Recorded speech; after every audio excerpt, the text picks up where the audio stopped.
Welcome back for our first Victory Monday episode of the Silver and Blue podcast. I'm your host, Nate Sanchez. Joining me, as always, is my co-host, Corey Douglas. Corey, we've been doing this podcast for several months. We finally get to do our first Victory Monday podcast. How are you feeling?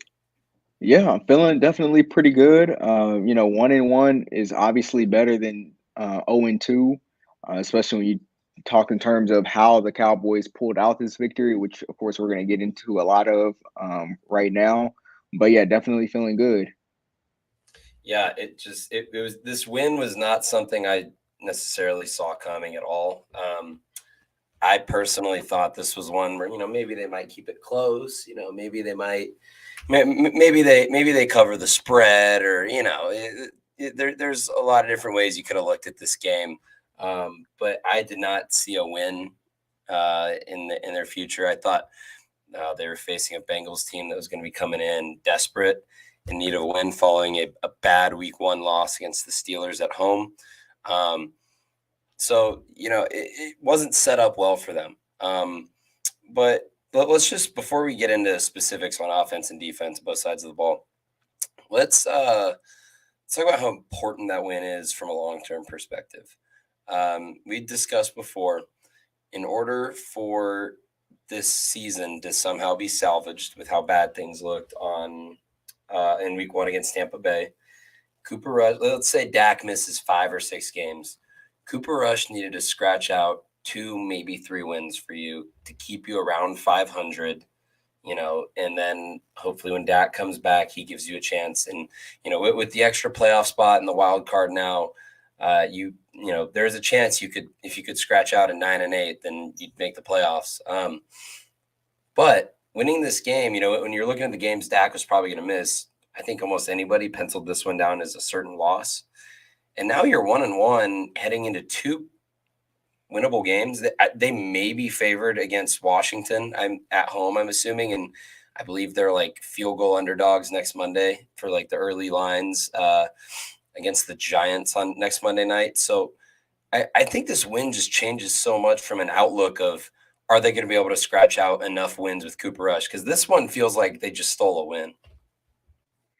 Yeah, like you said, I think coming into the season, even before the Dak injury, I think out of these first 2 games against Tampa Bay and Cincinnati, you wanted to split those 2 games. And now that you got the split after even losing your starting quarterback, I think gives a huge boost of energy for the entire team. I think they have a certain level of confidence now heading forward, heading into those 2 division games.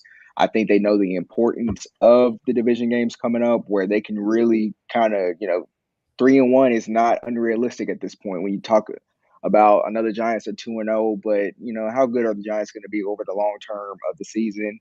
Washington, they're not very good over the long term of the season either. So I think when you look at those 2 games coming up and the confidence that this team gained from beating Cincinnati, I think this is going to do wonders. And then of course you heard the chatter before yesterday's game talking about Dak Prescott. Maybe he might only miss these next 2 games, or he might be back in time for the Rams game. So I just think everything is more positive than it was a week ago today. Yeah, from several fronts. I mean, the whole thing with Dak is, I would be, I think Steven threw out, maybe Washington or the Rams game as his return. I would be really, really surprised if Dak came back for either of those games. My best guess, gun to my head, he's back for the Week 6 Philly game. But yeah, just in terms of confidence and where that put this team overall, just after how awful Week 1 went, it really gave them some confidence. And let's start with this defense, because this game was won by the defense. And I don't think you can have this conversation about the defense without starting with Micah Parsons. I mean, my goodness, he's had some pretty unreal performances so far in his young career. I think that might be the best one of his 18 or so games he's played in. 2 sacks. I believe he racked up 8 pressures. Per ESPN and PFF do their pass rush win rate. stats differently. I think John Owning said that ESPN does it based off of like location, how close they are to the quarterback. PFF does it off of like someone watching it being like, did they win that rep? ESPN had him at a 59% pass rush win rate after having him at 60% last week, and PFF had him at, I believe, 29% this week, which is still ridiculous. So Cowboys, I mean, I said before the season Michael Parsons was going to be a Defensive Player of the Year candidate. I think the Cowboys have themselves, this isn't really going on a limb, but they have themselves a bona fide superstar who might be the best pass rusher in the NFL. Yeah, I mean, obviously, I mean, you pretty much hit everything on Micah Parsons. I mean, he's just ridiculous. Every time that and he was lined up on Lyle Collins, he had Lyle Collins doing spins, and he didn't necessarily know where Micah Parsons was a lot of times. And then even when they try to double him and triple team him, I mean, he's pushing one guy out the way, and he's taking on that double team and still getting pressure. And then just countless amount of times where maybe he didn't get the sack or quote unquote the pressure, but his presence and what he was doing out there maybe freed up like Leighton Vander Esch, I know for sure, benefited off of Micah Parsons' pressure. So, like you said, he's just a menace out there. And I think this team and this defense is taking on the attitude from Micah Parsons, because when he talks to the media, you can just see the attitude that he's playing or he's talking with, and then it translates onto the field, and it translates all throughout the locker room on that side of the defense. And yeah, he's a superstar. He's a defensive player of the year candidate. And I mean, if he can stay healthy, there's no telling what his future holds.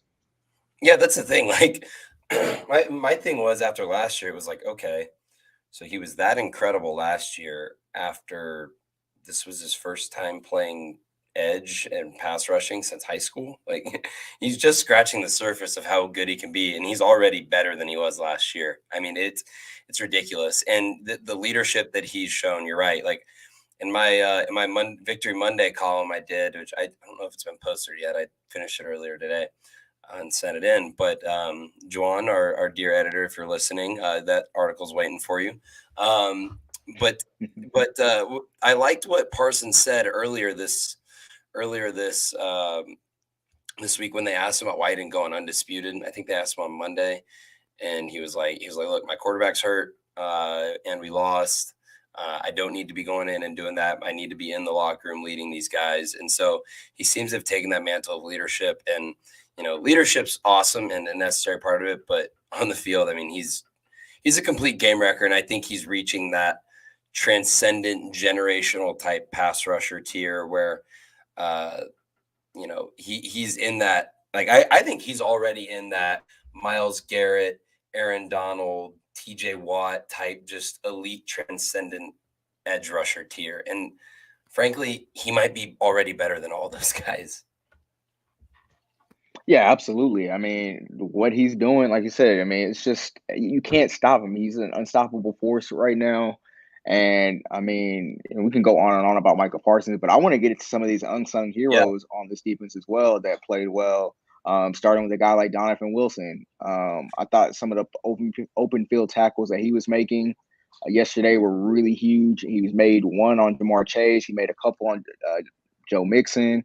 Donovan Wilson played some really, really outstanding football, and I saw he was getting praise from Baldinger, who does his little cut ups every week. So Donovan Wilson was definitely an unsung hero as well. Yeah, Donovan Wilson, I mean, he was flying around to the ball. I mean, he was all over the field. And his issue has never been being able to play. Like, he's always been a good player that you liked a lot, and you thought he could be a really good box safety. His issue's always been health, just constantly being banged up. And it looks like he may have turned a corner in that department. Obviously, a lot of ball left and plenty of time for that to go south. But if he's able to stay healthy, I mean, this Cowboys safety room overall, and honestly, we're talking about Donovan Wilson. Let's talk about the safety room as a whole. Jaron Curse went out with his sprained knee. He's going to miss 2 to 4 weeks, I believe. So he was out Sunday, and Izzy Mukwamu stepped up. He was fantastic. He stood out to me.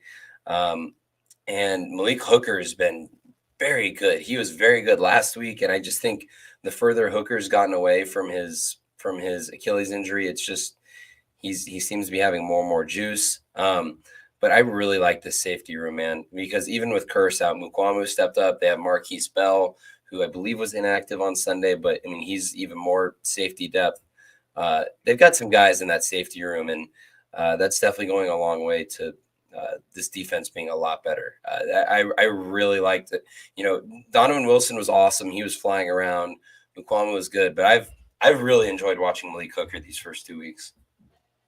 Yeah, I think when you talk about the terms of the safety, like you said, you just mentioned three names that I think in previous years, I don't think you can name three safeties on this Cowboys team just because it wasn't a deep position for them. It's not a position that they were taking serious, and it was something that was really kind of a struggle. And then Ron Curse comes in last year, and he's the leader of that group, also playing some linebacker or whatever you want to call that position that Dan Quinn hasn't playing because he's so versatile. But now, I mean, you hold this Bengals offense and some of these receivers. I mean, T. Higgins had the best day of all the receivers, and it was 6 for 71 and one touchdown. Jamar Chase, 5 for 51. I mean, that goes credit to Trevon Diggs, Anthony Brown, and Jordan Lewis as well. But just the secondary as a whole right now, I think is one of the strongest positions of this defense. And of course, it all kind of works together. You know, we had our conversation about Micah Parsons, but his pressure up front is allowing some of these guys in the secondary to flourish. Yeah, absolutely. And you mentioned Micah Parsons. One of the things that one of the reasons I was very pro signing Anthony Barr is adding more quality linebacker depth allows Dan Quinn to deploy Parsons as much or as as he sees fit. And maybe Parsons is close to becoming just a full-time edge. But last week, I believe he played 40 snaps on the defensive line and 20 at off-ball linebacker. I looked at Pro Football Focus this morning, and they had him charted at 55 snaps on the defensive line and 3 at off-ball linebacker. And so that's just interesting to me. I posted that stat on my Twitter earlier today where I was basically saying, Anthony Barr gives Dan Quinn the flexibility to do that. Without Anthony Barr, it's kind of Van Der Esch, maybe Jabril Cox, maybe Luke Gifford. Yeah, I don't know. Guys you don't feel great about throwing out there. If Anthony Barr is able to stay healthy, and, Van Der Esch has been playing very well as well. Barr and Van Der Esch being back there, I think makes Micah Parsons better because Parsons can, he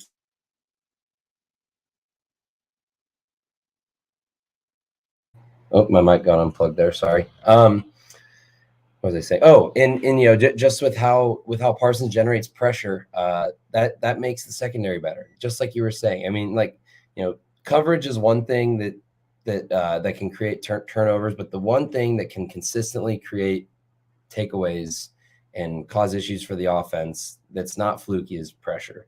And if Micah Parsons can keep creating pressure the way he's doing it, I mean, the sky's the limit for this defense. Who, I mean, they've played the Tampa Bay Buccaneers and the Cincinnati Bengals weeks 1 and 2. Tom Brady and Joe Burrow, and they've held them to 2 touchdowns total and a handful of field goals. I could be wrong on that, but I mean, they've been terrific so far. Yeah, and I think Anthony Barr, I don't think he played well in week 1, but I think he had a huge bounce back performance yesterday afternoon, flying around, making plays. He did have the one penalty, unnecessary roughness, late hit to the back of Joe Burrow, which as soon as he came flying in, I figured they were going to throw that call just because kind of defenseless and, different things like that, different terminology that NFL uses to protect the quarterbacks these days. But other than that, Anthony Barr played extremely well. Leighton Vander Esch has been all over the field. I mean, this is kind of rookie year, Leighton Vander Esch, kind of something that we got used to back when, he was coming out, and we were really excited about his potential back during his rookie year. But to see him playing at that level again it just does wonders for this defense. And like you said, it frees up Micah Parsons to kind of do whatever he needs to do on that defense on whatever particular day it is.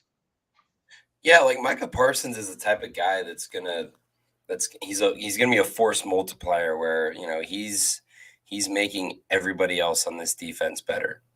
He just does. And this week, one thing I noticed is he was actually the highest graded player on the defense this week. Dante Fowler Jr.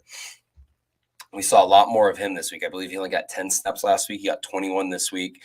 was their highest graded defender with a 92 grade in pass rush. He registered 2 pressures and a sack. You know, Stephen Jones was out here touting earlier today that we got 3 really good guys there instead of 1. Fowler, Armstrong, and Sam Williams versus Randy Gregory. I disagree. That's not a good way to look at it. Randy Gregory is much better than all those guys, and Gregory's been awesome in Denver so far. I don't know if you guys have paid attention to that. He's been really good. Sam Williams didn't grade out well, but he did have a tackle for loss. But yeah, no, Dante Fowler and Dorrance Armstrong both had strong performances. Dorrance Armstrong had 2 sacks and 4 pressures on Sunday. So these guys are at the very least doing what they can to make up for Randy Gregory, which frankly, it's a decently sized hole, and I think they're doing an okay job of filling that hole so far. Can you rely on them consistently? I don't know. But, the rest of the pass rush showed up today. We're still waiting on DeMarcus Lawrence to show up a little bit. He's been good in run, but, the pass rush quite hasn't been there from Lawrence. Once they get Lawrence going, this is going to be pretty mean pass rush. Yeah, and you talk about Randy Gregory, what he's doing in Denver. Well, I'll tell you this. Dorrance Armstrong has more sacks than Randy Gregory so far this year. Will that hold up? I don't know. Those numbers through 2 games. I don't know. But no, in all seriousness, though, what him and Fowler did yesterday, very important because, Micah Parsons, he'll believe he's the lion. He can take on the world. He'll take on everybody that he can that steps in front of him. But what helps a good rate pass rusher is someone else that can get to after the pass rusher as well, or the pass thrower as well. So yeah, I mean, I just the more depth that we have on the defensive line, the better even Micah Parsons is going to be because you won't be able to shift all the coverage in his direction. But I do want to go back to the secondary just real quick because I criticized this guy last week on his lack of willingness to tackle. Yesterday, much improved, and that's shout out Trayvon Diggs. I thought the plays that he made on 2nd and 3rd down on that last drive, getting in there, sticking his nose in, and making that tackle to make sure, I believe it was Tyler Boyd, didn't get to the 1st down marker was a huge play and set up the offense to, be able to go down there and kick that game-winning field goal. So, I criticized him last week. So this week I have to come back when he kind of corrects that issue and give my props. So I just definitely wanted to throw that in there while we were talking about the defense. Absolutely. Diggs was very good again.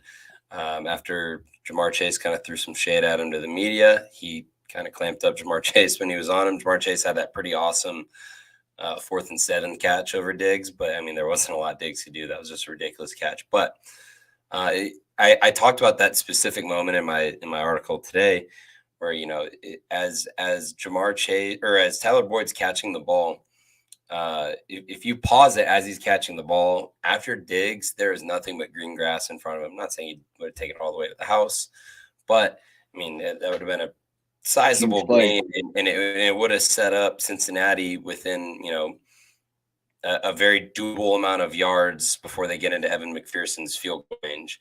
And I thought Diggs he was shot out of a can. I think Micah Parsons said after the game that was the hardest he's ever seen Trevon Diggs hit somebody. Yeah, he was surprised when he saw the number 7 there. Yeah, he was like, "Oh, that's 7, wow!" But yeah, no, Diggs definitely. I mean, this game was sort of a microcosm of all right. Your quarterback's on the shelf. You need your other superstars to step up, and your 2 All-Pro defenders made massive plays. Parsons made massive plays throughout the game, and Trevon Diggs stepped up in a pretty massive moment, made a tackle that if he doesn't make that tackle, Dallas isn't able to win that game in regulation anyways. That game is either going to overtime or Cincinnati's going to win in regulation if he doesn't make that tackle.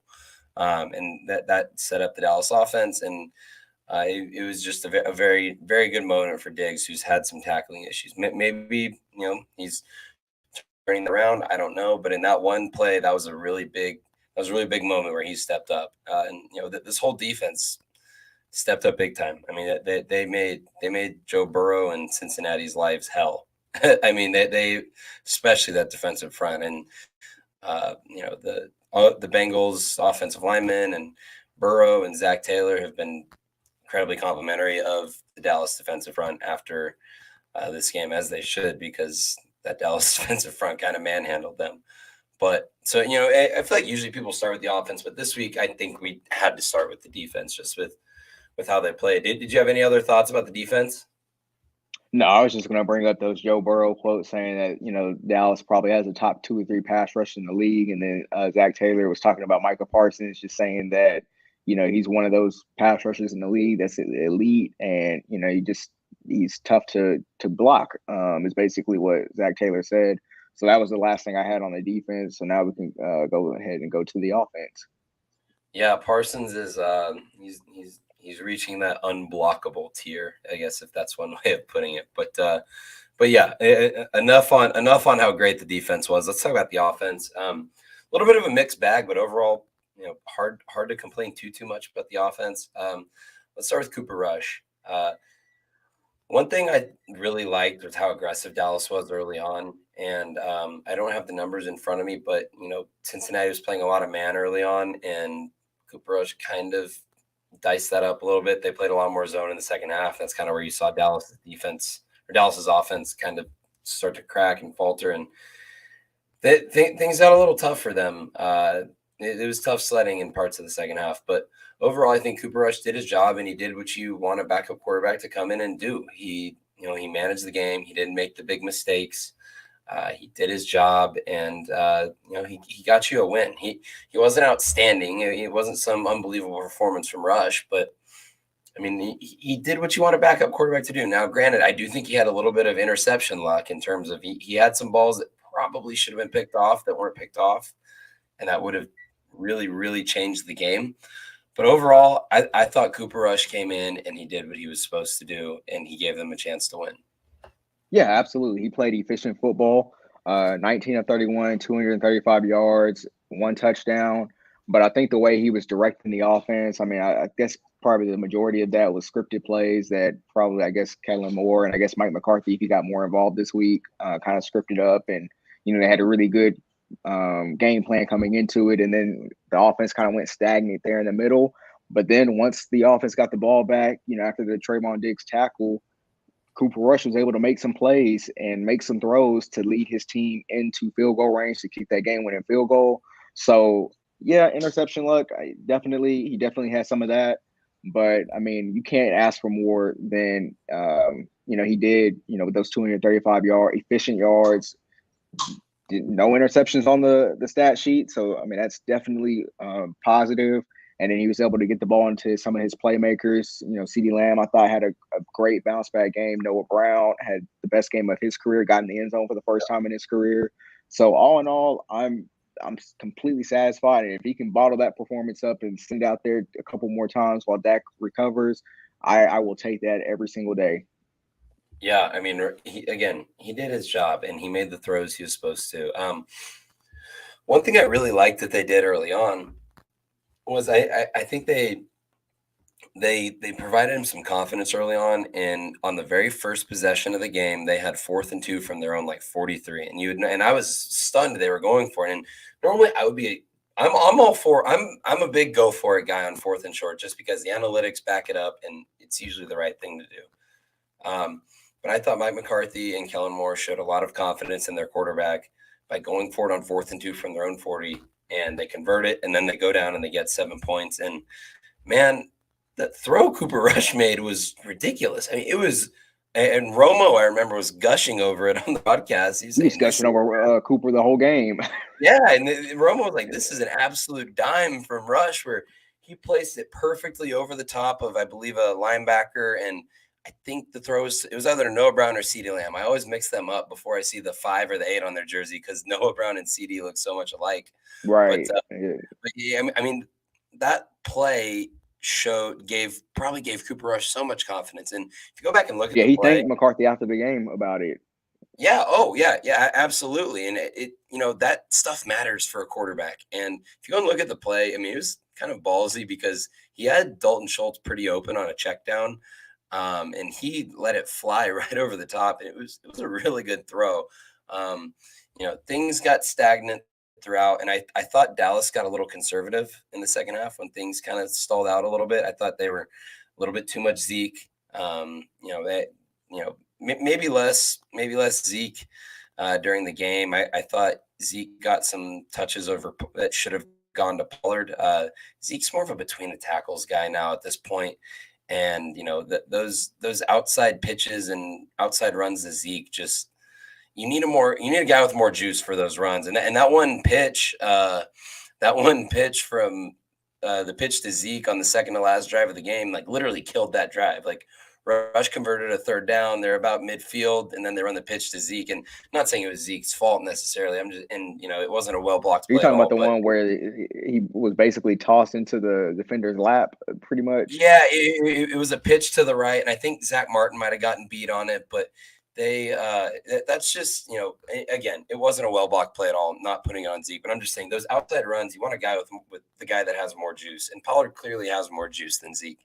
Zeke provides some value running between the tackles, but those are the types of carries that should be going to Pollard. But other than that, I mean, I thought the game plan was sound. I thought Kellen Moore opened up the playbook way more than it was opened up last week, which is insane. It's like, why would you not open up your playbook for Dak Prescott, but you're going to open it up for Cooper Rush?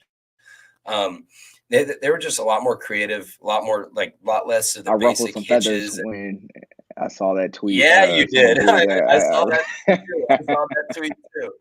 But yeah, it was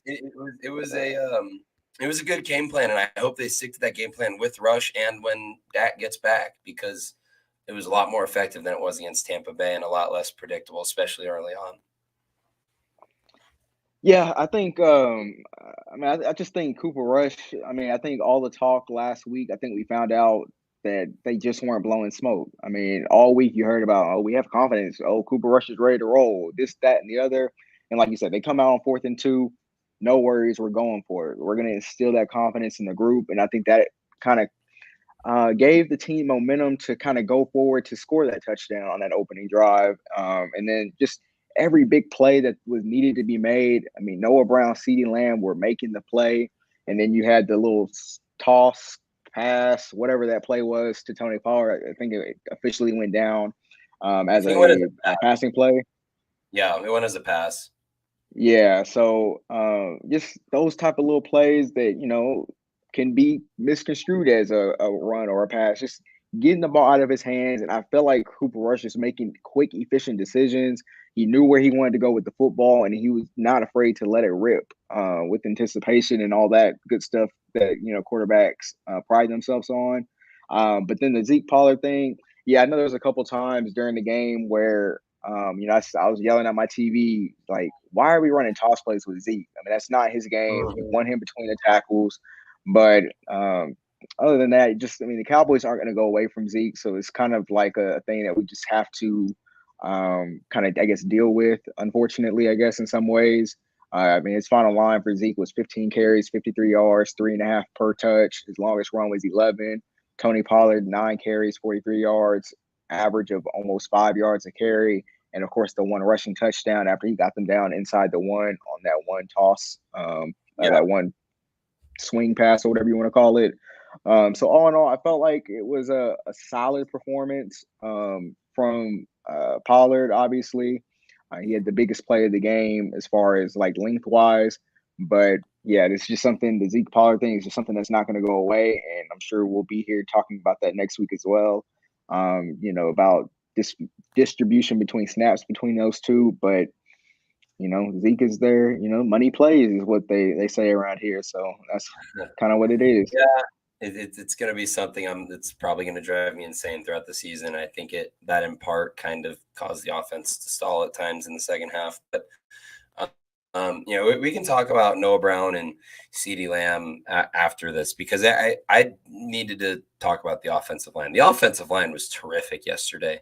They were outstanding. Looking at the PFF grades, I believe it looks like 3 of their top 5 highest graded offensive players were linemen, and 4 of their top 7 highest graded players were linemen. Terrence Steele was the highest graded player on the offense yesterday. Terrence Steele heard that slander. He was awesome in run blocking yesterday, and he kind of put it together a little bit in pass blocking as well. But looking at pressures allowed, no sacks and 9 pressures were allowed. 6 pressures were tabbed to Matt Farniok. He had a rough go of it. And so maybe at some point when Jason Peters is ready, they'll put him at left tackle and move Tyler Smith into left guard. But I need to start with the tackles. We can talk about the other linemen here in a second. But Terrence Steele had a fantastic bounce back performance. He was rock solid. And people are saying, oh, the Lyle Collins revenge game. Well, maybe it was the Terrence Steele revenge game because he was awesome back there. He was moving people in the run game. And these tackles can move people in the run game. Tyler Smith was terrific, compared to expectations. And this appears to be another first-round pick I may have been wrong on because, through 2 weeks, Tyler Smith looks like the real deal. He's going to have his issues. He's going to take his lumps because he's a raw type prospect. It's going to take time to develop fully. But I think we have our left tackle of the future. Now, going forward, how they handle it when Jason Peters is ready, maybe they move Smith into guard and Peters the left tackle. I think that personally is your best 5. But, will they move Tyler Smith off tackle? Because Tyler Smith was struggling a little bit. I think you would move him right into guard. But this is a good problem to have, actually, with where we thought the tackle situation was going to be. But yeah, Tyler Smith and Terrence Steele were terrific yesterday. Yeah, absolutely. I think that is one reason why the kind of offense, was able to get off to that fast start. And Cincinnati, they don't have a bad defensive line. This defensive line is very capable, and for them to hold their own, especially in the run game, was just very important. Like I believe it was Tyler Smith that kind of got out on the edge on that one Tony Pollard big play. So his ability just to move people and use his strength. And I heard one of the post game shows they were talking about how many holes did he get away with, and then the guy was like probably about 6. But hey, it doesn't matter because they didn't call it. And that's one thing that we've kind of always heard, since he was drafted, that he does struggle with his hand placement sometimes. And that's something that's going to get corrected. But all in all, if that's his biggest worry, I feel like it's not that big of a concern, and that he can figure it out with experience. And, as he learns the NFL game more and more, he's coming from a college, Tulsa. So, this is a different level of football. And like you said, he's holding his own out there. And like you said, for a guy that didn't play any tackle snaps during the entire offseason program to come in his first 2 games and go against the defensive lines that he's gone against, you definitely have to salute Tyler Smith and salute Terrence Steele for holding his own on the opposite side. This is a guy that has a lot of criticism. I've been on record saying multiple times that I think this guy is under the most pressure on this offensive line and maybe the entire offense this year, just because there is nobody behind him. If he does not play well, he's just going to have to take his lumps, and he's still going to be out there on that football field. And I thought he had an outstanding bounce back performance after committing several penalties last week, including multiple on the same drive. And then, we didn't really hear his name at all last night, which is obviously a good thing for an offensive lineman. Yeah, he was very, very good. And, like you said, that Cincinnati defensive front is no joke. They got Reader is a beast. Yeah, they've got Reader in the middle. Trey Hendrickson's one of the best pass rushers in the league. Sam Hubbard is a problem. They had a lot to deal with up front yesterday. And, maybe the results weren't as great in the run game, but pass blocking, they were fantastic. And I'm just, Terrence Steele, I thought might be okay. They might be okay with him at right tackle. That was, like you said, there was a lot of pressure on him. But I would think I was more worried about Tyler Smith at left tackle than I was Terrence Steele at right tackle going into the season, if that makes sense. And Tyler Smith has been, the jump in competition he's making is ridiculous. The American Athletic Conference compared to the Tampa Bay Buccaneers and the Cincinnati Bengals. That's no joke. His technique is noticeably better. Still got a ways to go, but I'm really, really excited about Tyler Smith so far.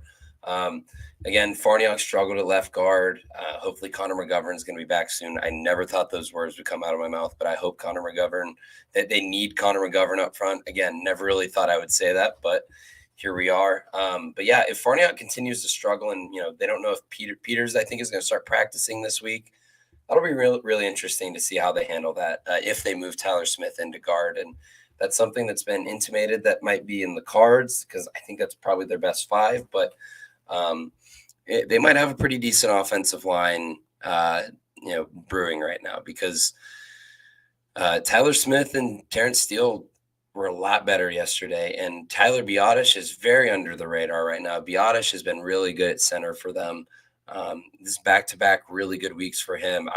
I'm pretty encouraged by the offensive line, and we've gone all this time. We haven't even mentioned Zach Martin. Yes, Zach Martin is still awesome at his job. like you almost don't even need to address Zach Martin. He's been very good as well. So pretty encouraging first couple weeks, especially in pass protection for the offensive line. Again, they struggled at times last week, but individually, I thought Tyler Smith was decent last week.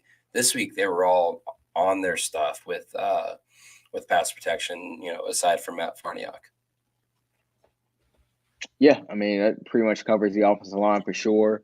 I know we've touched on this a couple different times at the receiver position, but I definitely CeeDee Lamb. I asked him to be better after last week's game. 2 for 29 on 11 targets. That wasn't going to be good enough.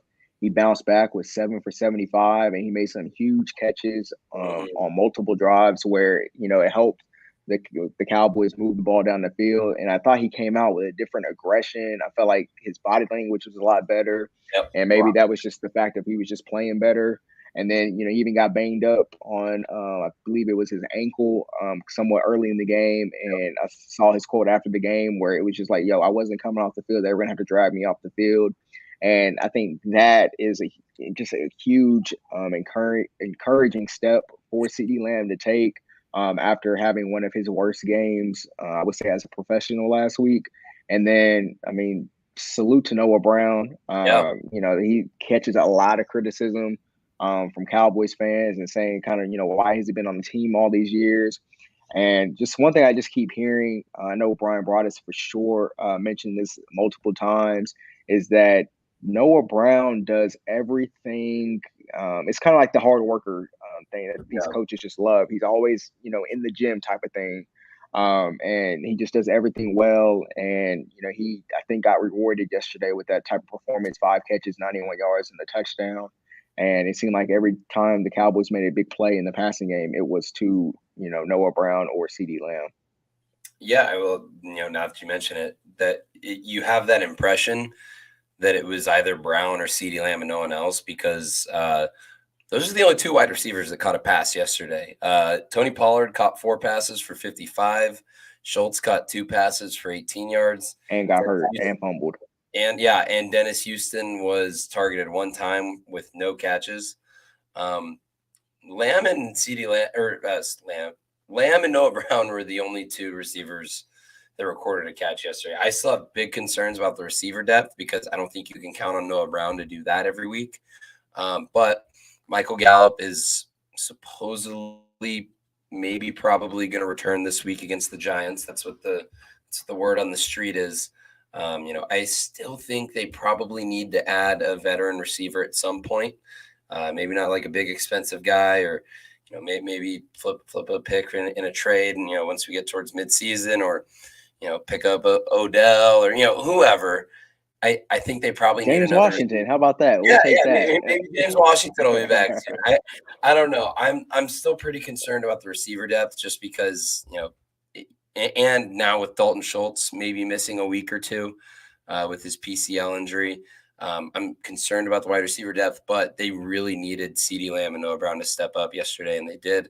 Noah Brown caught all 5 of his targets, and he made some pretty impressive catches yesterday. So, I mean, I was a little bit out on wide receiver 2 Noah Brown last week, and I still kind of am, but that was a really encouraging performance, and they just needed to survive the first handful of weeks until Gallup's back and ready.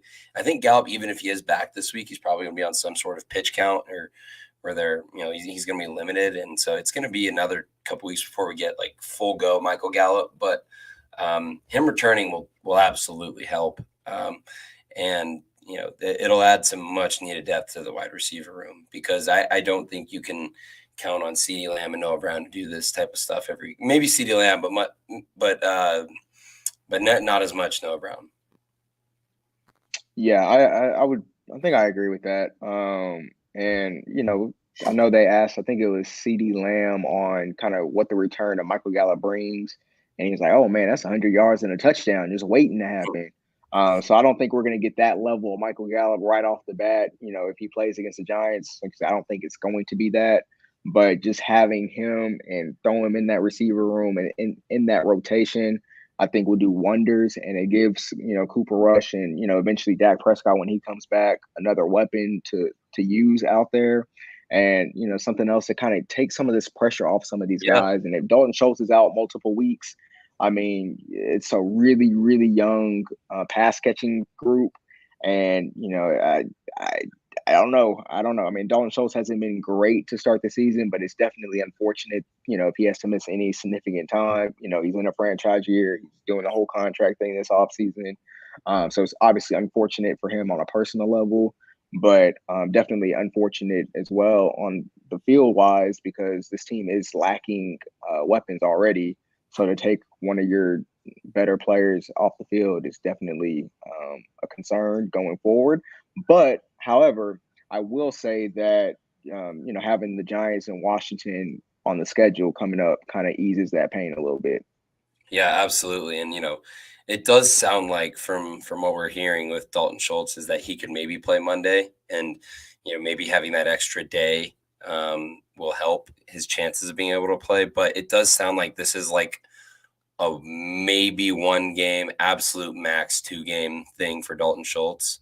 It sounds like they got good news on the MRI, thankfully, so avoided a scare there. But yeah, no, the pass catching depth is definitely something to keep an eye on. And I I I think, also go I ahead. do want to throw this in there real quick. I kind of want to see Jake Ferguson a little bit more. Yeah. So if Dalton Schultz wants to miss a couple of games, I'm okay with that because I definitely want to see Jake Ferguson play some football and in some real live games because what I saw in the preseason was pretty impressive, I would say, especially Yeah. for a rookie coming into the league. So yeah, I said Dalton Schultz, take it easy, don't rush yourself back, make sure you're healthy for the long term. And in the meantime, we can kind of see Jake Ferguson, get some NFL run.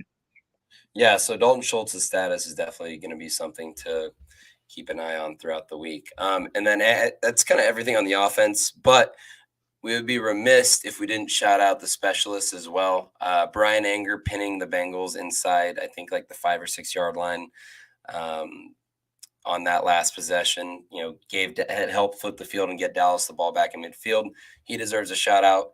And last but not least, shout out to Brett Money Maher for knocking through a 54-yarder earlier in the game. And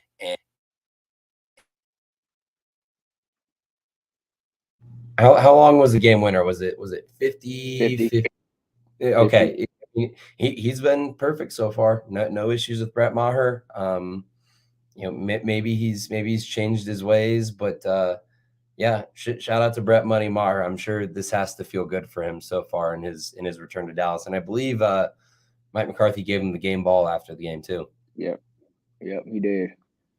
Yeah, So Brian Anger, he punted the ball 5 times and he got 4 or 5 inside the 20. So I mean, that's a huge when you're talking about you're playing without your backup quarterback, you're playing with an offense with lack of weapons. So any sort of advantage that you can give the offense to have shorter fields to be able to go in and maybe kick a field goal every now and then. And Brett Maher, if he's going to be that consistent, very important and definitely not overlooked in terms of the importance of this win for the Cowboys. And I'm not gonna lie, I was nervous on that 50-yarder. The pressure, high pressure situation. I was like, this dude better not miss this because they had some clock management stuff there at the end as well that was kind of causing some ruckus and kind of had me frustrated. And I think Tony Romo was up in the booth, kind of like, you need to do that, like that kind of thing. yeah. So yeah, I mean, definitely salute to Malher. Through 2 games, everything is on the right track, and just got to keep it up. Yeah, absolutely. And I mean, honestly, that game winner, it was on TV. It looked a little wide right, but like it looked that way because Yeah, he banged the field goals like so well that like it was so clearly through that like I don't know, like live I was like, oh my god, he missed it right, but it was so perfectly like far on like his Mm-hmm. leg power has never been an issue for Maher. He's always been able to hit long field goals. So the accuracy was his issue, and he was on his stuff yesterday, so he deserves a shout out. Unless you got anything else, Corey, let's get on out of here. Enjoy these Victory Mondays. They're always a blast, and I definitely had a little bit more pep in my step today, walking to class and walking around campus a little bit. But appreciate these Victory Mondays for sure, because this is a lot better than last Monday was for sure. So, unless you got anything else, Corey, make sure to check out everything we got going on at the Dallas Sports Fanatic. Follow our Cowboys account on Twitter at Cowboys News 365. Follow the DSF official Twitter page at Dallas_Fanatic.